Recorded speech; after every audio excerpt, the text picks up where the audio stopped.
Olá, tem início agora o programa Boa Vontade Entrevista e hoje nós vamos conversar com a senhora Maria da Penha, inclusive já atendeu a equipe da Boa Vontade TV em diversas oportunidades, capa da revista Boa Vontade. Senhora Maria da Penha, muito obrigado por atender a equipe da Boa Vontade TV, tudo bem? Tudo bem, eu que agradeço essa oportunidade. A boa vontade realmente tem dado muita visibilidade à questão da violência contra a mulher.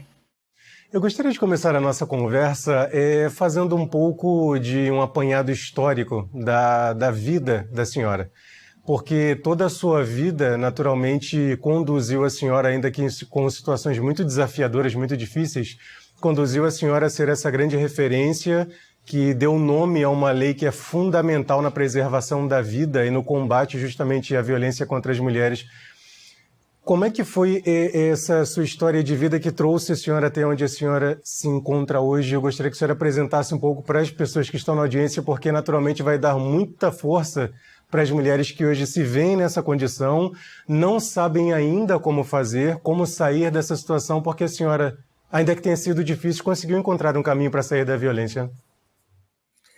Sim, eu fui vítima de violência doméstica no ano de 1983.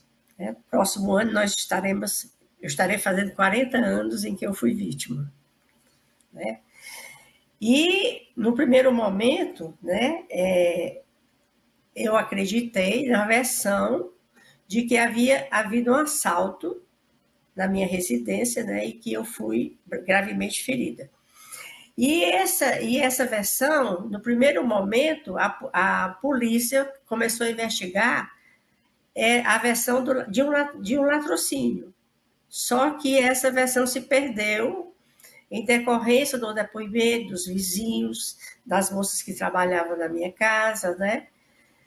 E de fonte desse material, né, de depoimentos da vizinhança e do próprio agressor, que na época era considerado como uma vítima de latrocínio, né, o processo se desenvolveu. Eu fui vítima em maio de 1983 e só no ano seguinte eu fui ouvida, porque durante esse período eu estava hospitalizada, gravemente hospitalizada, né, passei por 4 meses de hospitalização, né, e quando eu voltei do hospital, fui mantida em cárcere privado, né, com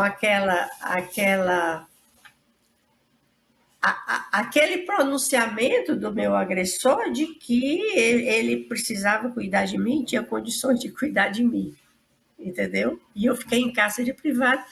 E então eu tive uma nova tentativa de homicídio, sofri uma nova tentativa de homicídio através de um chuveiro elétrico, propositadamente danificado por ele. Só que esses fatos só chegaram ao conhecimento da Secretaria de Segurança, né, quando eu fui dar meu depoimento. Eu dei o meu depoimento e contei que não vi nada, né? O que eu acordei foi com um forte barulho de uma arma dentro do quarto, né? E que naquele momento eu rezei muito, pedi muito a Deus que não deixasse minhas filhas órfãs de mãe, me preservasse a vida de qualquer maneira que fosse. Por quê? Porque eu vivi uma situação de violência psicológica muito grande. A pessoa que eu havia conhecido era uma e a pessoa que ela havia se tornado era outra. Por que houve essa mudança? Porque nosso casamento e o nascimento das nossas filhas lhe deu a oportunidade da naturalização dele. E no momento em que ele se naturalizou, então ele mostrou a sua verdadeira face. E eu me perdi naquele relacionamento. E algumas vezes eu comentei se não era melhor a gente se separar, porque não era saudável a gente viver daquela maneira. E ele, não, de você eu não me separo. Então eu tive que aguentar, né? E aconteceu a premeditação do crime, que graças a Deus não se consolidou, eu sobrevivi, né? E começou então no ano seguinte do fato, o meu novo interrogatório, novamente com as vizinhanças, novamente com ele próprio e comigo, né?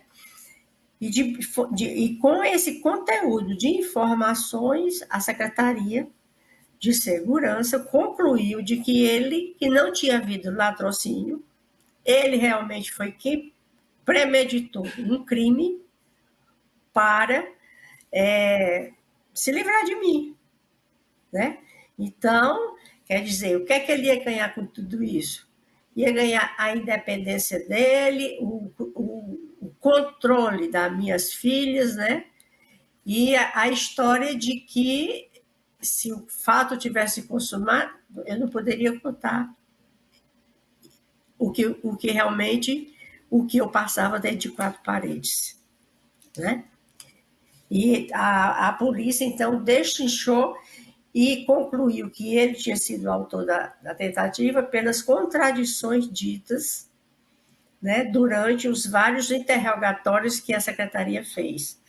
E também outras contradições que no decorrer do processo aconteceram, como, por exemplo, no Tribunal de Justiça, né, o inquérito judicial também, ele entrou em contradição várias vezes e não houve a menor dúvida de que tinha sido ele. Não, em respeito a isso, não. Realmente foi ele o autor da tentativa de homicídio contra a minha pessoa.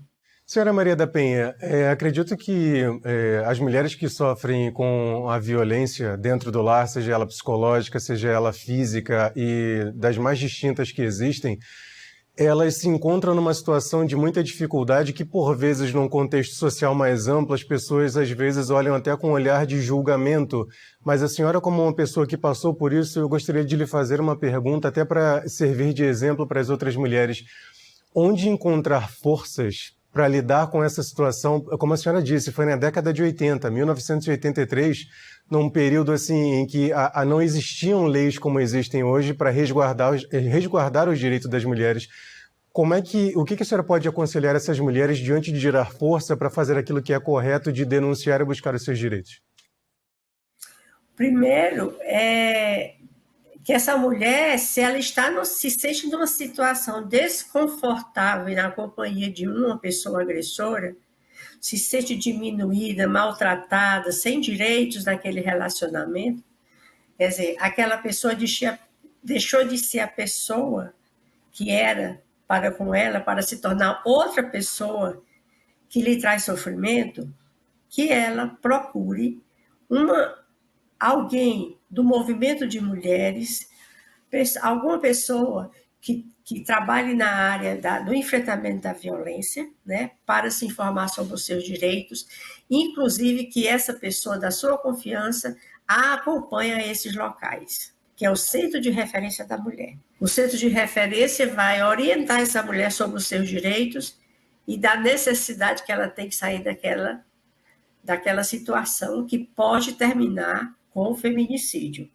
E, no caso ainda mais extremo, se ela não tiver uma pessoa em que possa confiar e ser orientada, ela liga para o 180, que é um telefone gratuito, nacional, né, e que procure tirar suas dúvidas de como proceder. Senhora Maria da Penha, eu vou chamar um breve intervalo nesse nosso bate-papo aqui no programa Boa Vontade Entrevista, deixando o convite a você, amiga telespectadora, amigo telespectador, permaneça conosco na Boa Vontade TV. Voltaremos em instantes.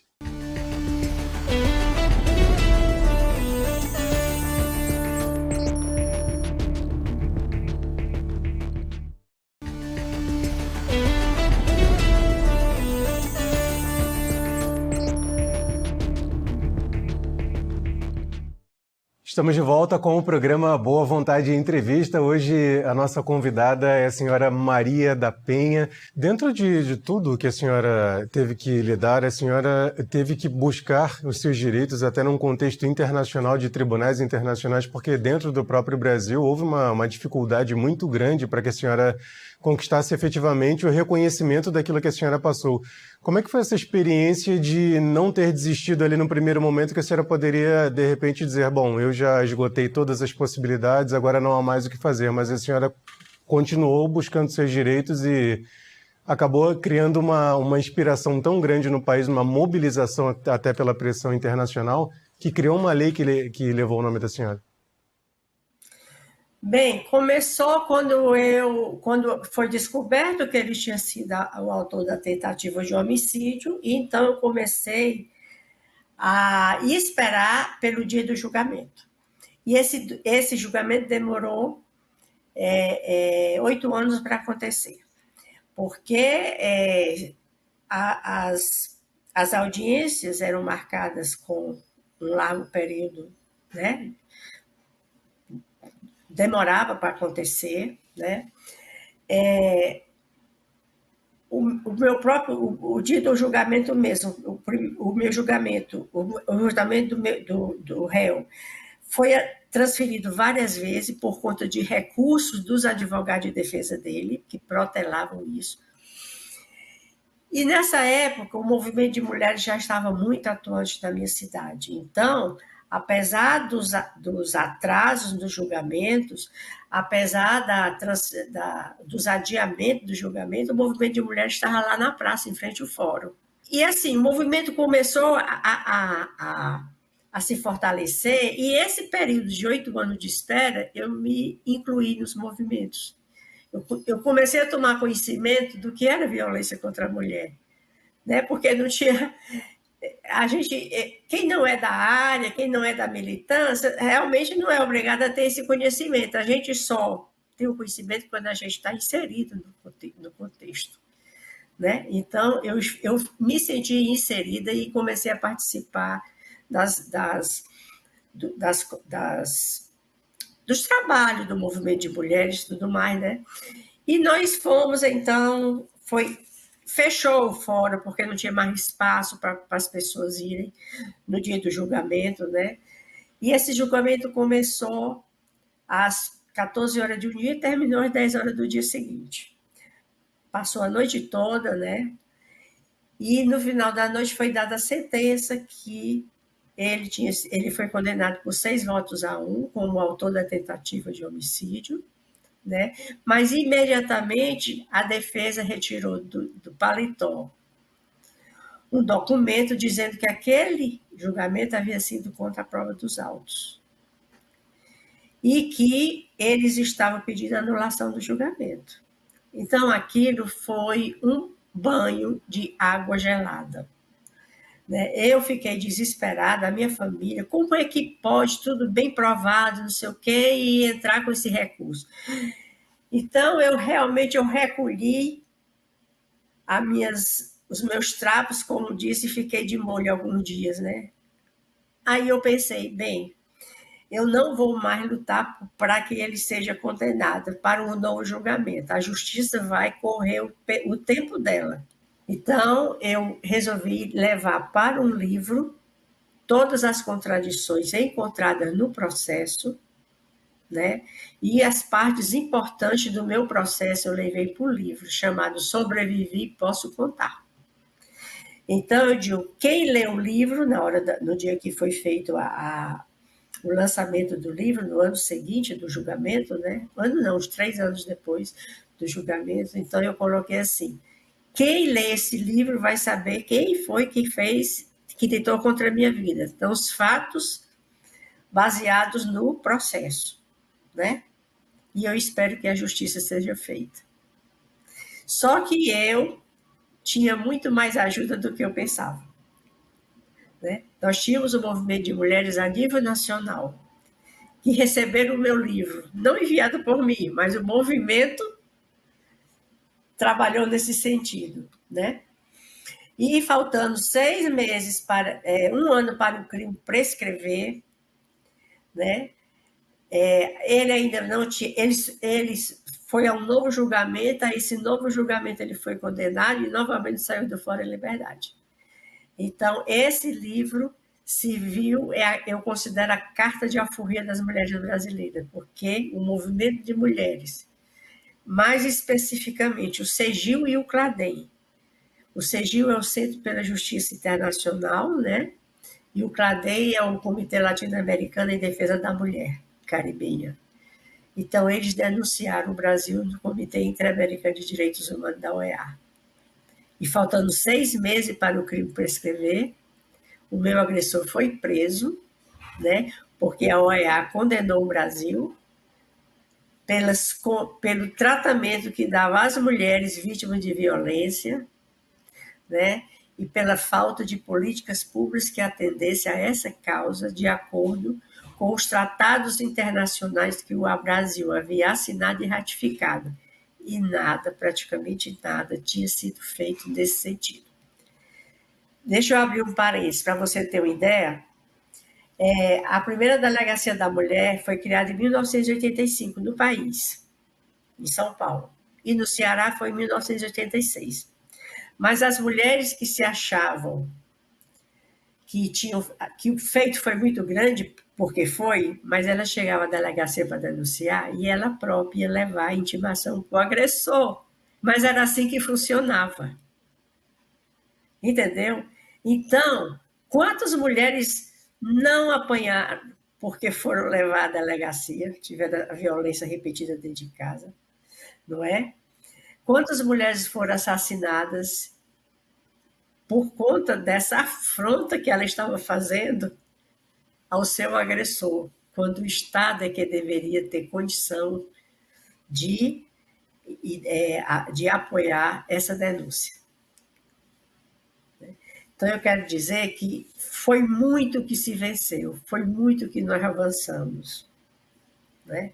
Muito, muito mesmo, mas isso foi muito devagar. É bom porque a gente tem história para contar. Uma coisa que é possível nós observarmos na sua história de vida é que a senhora contou com uma rede de apoio. Como a senhora dizia, havia um movimento de união das mulheres crescente na sua localidade e isso foi se expandindo para o Brasil inteiro dentro do decorrer do processo.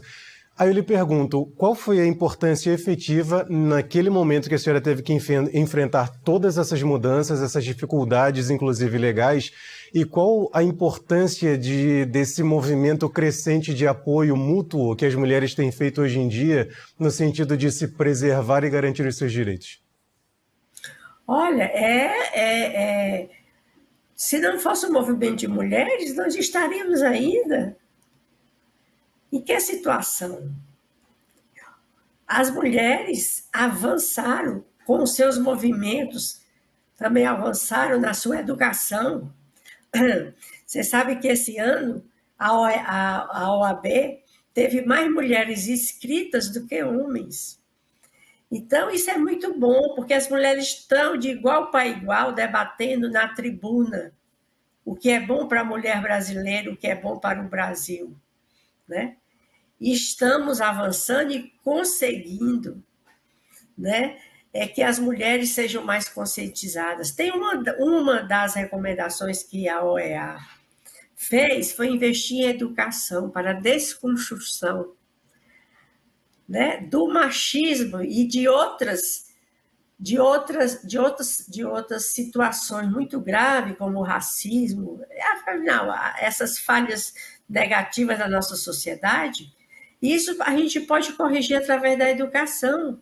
Aquela criança que sai da sua comunidade, que sai da sua residência para ir a uma escola, ela sai da residência onde ela vê o pai bater na mãe, onde ela vê que a mãe é submissa porque não tem a condição de sair daquela situação, por N fatores, não é? Ela vê ela vê na sua comunidade a presença da homofobia. Ela vê na sua comunidade, quizá na sua casa também, a questão do racismo, desvalorizando as pretas, não é? Então, isso precisa ser feito e essa recomendação ainda não foi aplicada no nosso nível, na nossa educação, na educação pública. Senhora Maria da Penha, nós estamos chegando ao final dessa primeira parte da nossa conversa aqui no programa Boa Vontade Entrevista.